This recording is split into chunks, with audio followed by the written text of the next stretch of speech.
வணக்கம். வக்ரதுண்ட மகாகாய சூரியகோடி சமப்பிரப அவிக்னம் குருமே தேவ சர்வகாரியேஷு சர்வதா. தென்னாட்டுடைய சிவனை போற்றி, என் நாட்டவர்க்கும் இறைவா போற்றி. நண்பர்களே, இன்று இந்த புத்தம் புதிய தலைப்புல உங்கள் அத்துணை பேரையும் சந்திப்பதில் மிக்க மகிழ்ச்சி கொள்கிறேன்.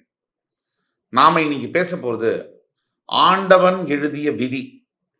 12 ராசிகளுக்கான தலை விதி என்ன, பிறப்பின் ரகசியம் என்ன, எதை செய்யலாம், எதை செய்தால் நல்லது வரும், எதை செய்யக்கூடாது, தவிர்க்க வேண்டும், அதே மாதிரி அவர்களுடைய குணாதிசயங்கள் என்ன, டெஸ்டினி விதின்னு நம்ம சொல்றோம். அதே மாதிரி என்னென்ன ரெமிடிஸ் இருக்கு, ரெமிடிஸ்ன்றது சொல்யூஷன்ஸ் என்னென்ன இருக்கு, இமீடியட் ஃபியூச்சர் உடனடியாக அடுத்த 6 மாதங்களுக்கெல்லாம் என்ன மாதிரி நடக்கக்கூடிய மாதிரி சந்தர்ப்பங்கள் இருக்கு. ஒரு தொகுப்பாக 12 ராசிகளுக்கு வழங்கிட்டு வரும். அந்த வரிசையில இன்னைக்கு நம்ம பார்க்க போறது ரிஷபராசி. இந்த ரிஷபராசிக்கு முக்கிய பங்கு உண்டு. இந்த ராசி மண்டலத்துல மாதா காரகன் அப்படின்னு சொல்லக்கூடிய சந்திரன் ரிஷபத்தில் உச்சம் பெறுகிறார். அம்மா குணம் அப்படின்னா எல்லாரையும் அரவணைச்சு ஆதரிச்சு போகக்கூடிய ஒரு குணம். அந்த குணத்தை உடைய சந்திர பகவான் உச்சம் பெறுகின்ற ரிஷபராசி. இதுல ஒரு பெரிய ரகசியம் இருக்கு. ரிஷபராசிக்காரர்களுடைய தலைவிதி, ஆண்டவன் எழுதிய விதி என்னங்கிறத பார்க்கும்போது அதுல முதல் படியாக உங்களுடைய குணாதிசயங்கள், கேரக்டரிஸ்டிக்ஸ், இதை பார்ப்போம். ரிஷபராசிக்காரர்களுடைய குணாதிசயங்கள், கேரக்டரிஸ்டிக்ஸ் என்ன? முதலாவதாக ரிஷபராசியில் பிறந்த அனைத்து இல்ல ஒரு 90% பேர் பார்ப்பதற்கு ரொம்ப அழகாக இருப்பீங்க. அது பெண்ணாக இருந்தாலும் ஆணாக இருந்தாலும் அடுத்தவர்களை கவரக்கூடிய, கவர்ச்சி தரக்கூடிய ஒரு தன்மை என்பது இருக்கும். இது ரிஷபராசியுடைய முதல். இது ரிஷபராசிக்கு சிம்பல், அதாவது ராசியுடைய சின்னம் ஒரு ரிஷபம், அதாவது பொதி மாடுன்னு சொல்லலாம். எல்லா பாரத்தையும் வாங்கி போட்டுக்கொண்டு தன் தலை மீது போட்டுக்கொண்டு வாலண்டரியாக மற்றவர்களுக்கு உதவி செய்ய வேண்டும், ஓடி ஓடி போய் உதவி செய்ய வேண்டும் என்ற எண்ணம் ரிஷபராசிக்காரர்களுக்கு கண்டிப்பாக இருக்கும். மூன்றாவதாக ரிஷபராசியில் பிறந்த நீங்கள் இந்த ஈஸியா மற்றவங்க கிட்ட ஏமாறக்கூடிய தன்மை இருக்கும். ஒருத்தரை சும்மா சூப்பரா எளிதில் நம்புறது, அப்படி நம்பி நம்பி மோசம் போய் அவர்களாலேயே ஏமாற்றப்பட்டு அதை நினைத்து நொந்து போவதும் ஒரு விதியாக இருக்கிறது. இன்னொரு கேரக்டரிஸ்டிக்ஸ் என்னன்னு பாத்தீங்கன்னா, படிப்புல கொஞ்சம் ரிஷபராசி அன்பர்கள்ல பெரும்பாலானவர்கள் நன்றாகவே படிக்கிறார்கள், அகாடமிக்கலி சவுண்டா இருக்காங்க. எந்த வகையிலாவது கலைத்துறை, என்டர்டைன்மெண்ட்ல ஆடுவதோ பாடுவதோ மியூசிக்கோ சம்பந்தப்பட்ட ஏதாவது ஒரு கலை, பத்திரிகை துறை, சினிமா துறை, இந்த கலைகள்ல ஆர்வம் இருக்கும். 64 கலைகள்ல இந்த ரிஷபராசிக்காரர்களுக்கு நிறைய செலவு செய்வது என்பது ரொம்ப பிடிக்கும். ஷாப்பிங் ஃப்ரீக்குன்னு சொல்லுவாங்க. பெரும்பாலான ரிஷபராசி அன்பர்களுக்கு சில இடங்கள்ல பிரச்சனைகள் வரும். அது என்னங்கிறத பார்ப்போம். முக்கியமா நம்ம பார்த்தோம்னா ரிஷபராசி அன்பர்களுக்கு எப்பவுமே சுப செலவுகள் அதிகமாக இருக்கும். அந்த இருக்கிற போனை விட்டு எக்ஸ்ட்ராவா போன் வாங்குறது, அப்கிரேட் பண்ணிக்கிறது, மிகப்பெரிய தன் வசதிக்கு மீறிய சொத்துக்களை வாங்குவது, தன் வசதிக்கு மீறிய வாகனங்களை வாங்குவது, இதனால வரக்கூடிய கடன் சுமைகள் இது இருக்கும். அதிகமாக செலவு செய்யும் பொழுது என்ன ஆகும், எவ்வளவு சம்பாதிச்சாலும் கூட அது சுருக்கமாக கரைந்து போகக்கூடிய ஒரு தன்மை என்பது இருக்கும்.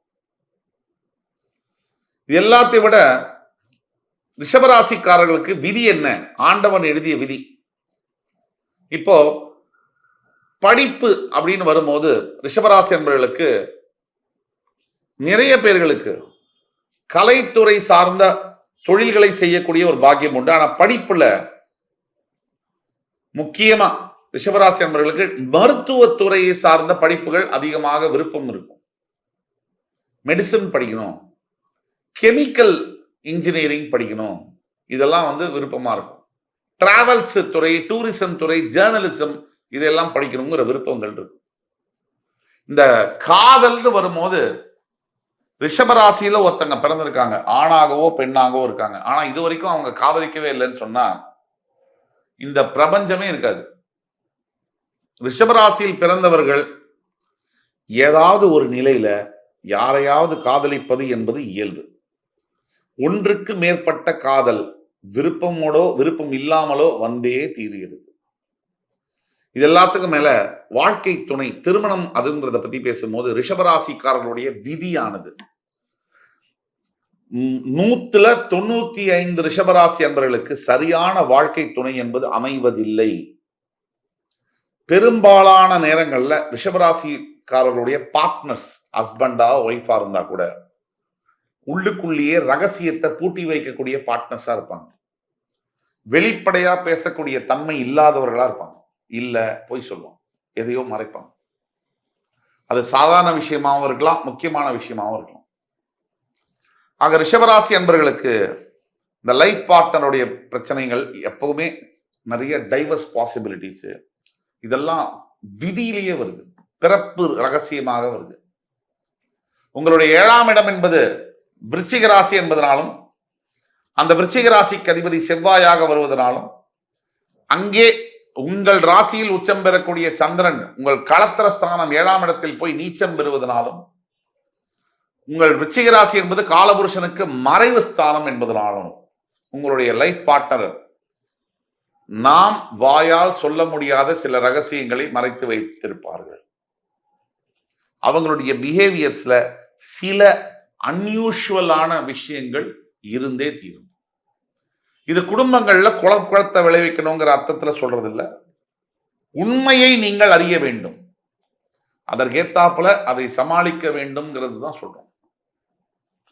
அதே மாதிரி எவ்வளவுதான் நீங்க கடுமையாக உழைச்சு மற்றவர்களுக்காக உங்க வாழ்க்கையை வாழ்ந்தாலும் கூட ஒண்ணு நீங்க ஞாபகம் வச்சுக்கணும், உங்களுக்கு ஒரு பிரச்சனைன்னு வரும்போது யார் உதவி செய்யறாங்க?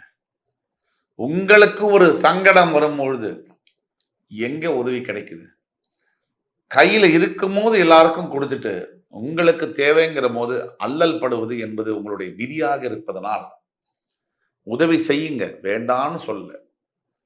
பாத்திரம் அறிந்து பிச்சை கொடுன்னு சொல்றாங்க. யாருக்கு எப்பொழுது எப்படிப்பட்ட எந்த அளவிலான உதவியை செய்கிறோம் என்பது ரொம்ப ரொம்ப முக்கியமாக இருக்கிறது. அதற்கு அடுத்தபடியாக ரிஷபராசிக்காரர்களை பொறுத்த வரைக்கும் பெரும்பாலான இடங்களில் அண்ணா தம்பி அக்கா தங்கை உறவுகள் கை கொடுக்கும், சில இடங்களில் மட்டும்தான் கையை கடிக்கும். ஆனா 75% பிரதர் சிஸ்டர் ரிலேஷன்ஷிப் நல்லா இருக்கும். உங்களுடைய சுயம் தனிப்பட்ட ஜாதகத்துல தப்பா இருக்கிற பட்சத்துல இருக்கும். இந்த வீடியோ முழுசா பாருங்க.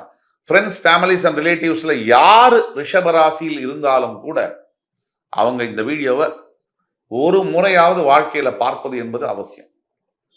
உங்களுக்கு ரிஷபராசிக்காரர்களாக இருக்கீங்க அப்படின்னா உங்களுடைய தனிப்பட்ட ஜாதகத்தை பார்க்கணும்னா கீழே கொடுக்கப்பட்டுள்ள வாட்ஸ்அப் நம்பர்ல எங்களை தொடர்பு கொண்டு பேசும்போது ஆன்லைன் அப்பாயின்மெண்ட்ல நாங்க பார்ப்போம். கண்டிப்பாக நல்ல பலன்கள், துல்லியமான ப்ரெடிக்ஷன்ஸ் கிடைக்கும். ரிஷபராசிக்காரர்களுக்கு நல்ல குழந்தைகள் பிறப்பதற்கான பாக்கியம் இயற்கையிலேயே உண்டு. உங்களுக்கு பிறக்கக்கூடிய குழந்தைகள் நல்ல புத்திமான்களாக banking, accountancy, finance related, telecommunication, IT செக்டர்ல வேலை செய்யக்கூடிய பாக்கியங்களை பெற்றவர்களாக சிஏ, சார்ட்டர்ட் அக்கௌண்டன்ஸ் ஆக பிறக்கக்கூடிய வாய்ப்புகள் நிறைய இருக்கு. உங்களுக்கு பிறக்கக்கூடிய குழந்தைகள் மிகப்பெரிய புத்திசாலிகளாக இருந்தே தீருவார்கள். இந்த உலகத்தை படிப்பாங்க, பெரிய மார்க் எடுக்கணுங்கிற மாட்டாங்க. ஆனா உலகத்தை அங்குலமா படிச்சு அனுபவத்தை பெறுவார்கள். உங்கள் குழந்தைகளை பற்றி கவலைப்படுவதை தயவு செய்து நிறுத்திக் கொள்ளுங்கள். நிச்சயமாக ஒரு நாள் உங்கள் குழந்தைகள் மிகப்பெரிய திறமைசாலிகளாக, மிகப்பெரிய சாதனையாளர்களாக உருவெடுத்து உங்கள் முன்னால் வந்து நிற்பார்கள். உங்கள் ராசியில் 3 நட்சத்திரங்கள் வருகிறது: கிருத்திகை, ரோகிணி, மிருகசீரிடம். அதாவது சுக்கிரனுடைய வீட்டுல சூரியன், சந்திரன், செவ்வாயுடைய நட்சத்திரங்கள். இதுல சூரியனுடைய நட்சத்திரத்தில் பிறக்கக்கூடிய ரிஷபராசி அன்பர்கள் பெரும்பாலானவர்கள் அரசாங்கம் சார்ந்த துறைகளில் அல்லது மருத்துவர்களாக மிகப்பெரிய புகழ்பெற்ற அரசியல்வாதிகளாக உருவெடுக்கக்கூடிய வாய்ப்பு உண்டு. இதுல ரோகிணி நட்சத்திரத்தில் பிறக்கக்கூடிய ரிஷபராசி அன்பர்கள் நிம்மதியா ஒரு நாள் கூட தூங்குறது கஷ்டம். ஏன்? என்ன அலைகள் ஓடிக்கிட்டே இருக்கும், நிம்மதியா இருக்க விடாது, ரெஸ்ட்லெஸ்னஸ் இருக்கும். தியானம் ரிஷபராசியில பிறந்த அனைத்து அன்பர்களும் செய்வது மிக மிக அவசியம். குறைஞ்சபட்சம் 5-10 நிமிஷம் தியானம் பண்ணணும். பெரும்பாலும் ரோகிணி நட்சத்திரம் 2ஆம் பாதம் 4ஆம் பாதத்தில் பிறப்பவர்களுக்கு வாழ்க்கை சிறப்பாக இருக்கிறது என்பது நிதர்சனமான ஒன்று. இதுலயும் விதிவிலக்குகள் உண்டு. விதிவிலக்குகள் விதியாகாது. இந்த மிருகசீரிட நட்சத்திரம், இதுல ரிஷபராசியில 3 பாதங்கள் கிருத்திகையிலிருந்து வரும். ரோகிணி 4 பாதங்கள் கூட 2 பாதம் உடைப்பட்ட நட்சத்திரமாக இந்த மிருகசீரிட நட்சத்திரம் வரும். ரொம்ப சொல்லணும்னா ரிஷபராசியில் பிறந்த பெண்களுக்கு இந்த 1ஆம் பாதம் மிருகசீரிடம் 2ஆம் பாதம் மிருகசீரிடம் பிறந்தவர்களுக்கு சேலஞ்சஸ் அதிகமாக இருக்கு. வீட்டுடைய பாரம், குடும்ப சுமை அதிகமாக இருக்கு. இதுல போராத குறைக்கு ஹஸ்பண்டோட டார்ச்சர் வேற. இன்னைக்கெல்லாம் பார்க்கும்போது, நான் ஒரு ஆணா இருக்கும் போது நான் இது சொன்னா நீங்க தவறா எடுத்துக்குவீங்க. ஆனா உண்மை என்னன்னா, இன்னைக்கு ஆண்கள் படுகின்ற பாடு பெண்களை விட மிக வேகமாக வளர்ந்து கொண்டிருக்கிறது என்பதுதான் உண்மை. ஆக ரிஷபராசி அன்பர்களுக்கு எப்பவுமே ஒரு 30 வயசு வரைக்கும் நிறைய லைஃப்ல நல்ல விஷயங்களை அனுபவிக்கிறாங்க. 35 வயசுக்கு மேல படாத பாடு ஒரு 45-50 வயசு வரைக்கும். அதற்கு அப்புறமாக மறுபடி வாழ்க்கை மலர்கிறது, நல்ல திசையை நோக்கி பயணிக்கிறது. இதுல உடனடியாக உங்க லைஃப்ல நீங்க எதை எக்ஸ்பெக்ட் பண்ணலாம்? பொதுவாக நீங்க எதை எக்ஸ்பெக்ட் பண்ணலாம்னு கேட்டீங்கன்னா 3 பாயிண்ட்ல சொல்லணும்னா, வெளுத்ததெல்லாம் பாலுன்னு நம்புறீங்கல்ல, கண்டிப்பா நீங்க துரோகம் உங்களுக்கு யாராவது உங்க கூட இருக்கிற க்ளோஸ் ஃப்ரெண்ட்ஸ் செய்யறத எக்ஸ்பெக்ட் பண்ணலாம். அதற்கு அப்புறமாக இன்னும் வேற எதை எக்ஸ்பெக்ட் பண்ணலாம்னா, பெரும்பாலானவர்களுக்கு உலகமே இடிஞ்சு போனா கூட உங்களுடைய வாழ்க்கை, உங்க காட்டுல கண்டிப்பா மழை இல்ல, அட்லீஸ்ட் தூறலாவது சாரலாவது போடும். அது நிச்சயம் உண்டு. 3 வேளை சாப்பாடு, போட்டுக்கிற துணிமணி, நல்ல படுத்துக்கிற இடம், ஒரு காம்ப்ரஹென்சிவான லைஃப் நிச்சயமா உண்டு. இன்னும் வாழ்க்கை துணையை மட்டும் நீங்க தவறா செலக்ட் பண்ணிட்டீங்கன்னா, தினசரி வாழ்க்கை டெர்மினேட்டர் 3 பார்ட் 3 மாதிரி ஆயிரும். ஜாகிரதையா இருக்க வேண்டியது உங்களுடைய பொறுப்பு. இந்த 3ஐயும் நீங்க வாழ்க்கையில கண்டிப்பா எக்ஸ்பெக்ட் பண்ணலாம். இந்த நியர் ஃபியூச்சர், உடனடியாக அடுத்த 6 மாதம் 1 வருடத்துக்கு என்ன எக்ஸ்பெக்ட் பண்ணலாம்னா, உங்கள் ராசியிலேயே இருக்கின்ற குரு பகவான் இல்லாத வேலையெல்லாம் செய்வார் ஜென்ம குருவாக. ஆக ஹெல்த் சம்பந்தப்பட்ட ஜென்ம குருவால வரக்கூடிய பிரச்சனைகள் வரலாம். ஆனா ஒட்டு மொத்தத்துல நீங்க கவனமாக இருக்க வேண்டியது அவசியம். பரிகாரமாக நான் சொல்வது, அனைத்து ரிஷபராசி என்பர்களும் ஒரு முறையாவது பத்ரிநாத் ஸ்தலத்துக்கு சென்று அந்த விஷ்ணு பெருமானை வழிபட்டு வரும்பொழுது உங்கள் வாழ்க்கை மிக மிக வேற லெவல்ல மாற்றம் அடையும் என்பதில் கொஞ்சம் கூட சந்தேகம் இல்லை. இன்னும் அடுத்து வரக்கூடிய காணல பல சிறந்த தலைப்புகளுடன் மறுபடி ரிஷபராசி என்பர்களை மறுபடி சந்திக்கும் வரை உங்கள் அத்துணை பேரிடமிருந்து விடைபெறுவது உங்கள் சுபாஷ் பாலகிருஷ்ணன். நன்றி, வணக்கம், வாழ்க வளமுடன்.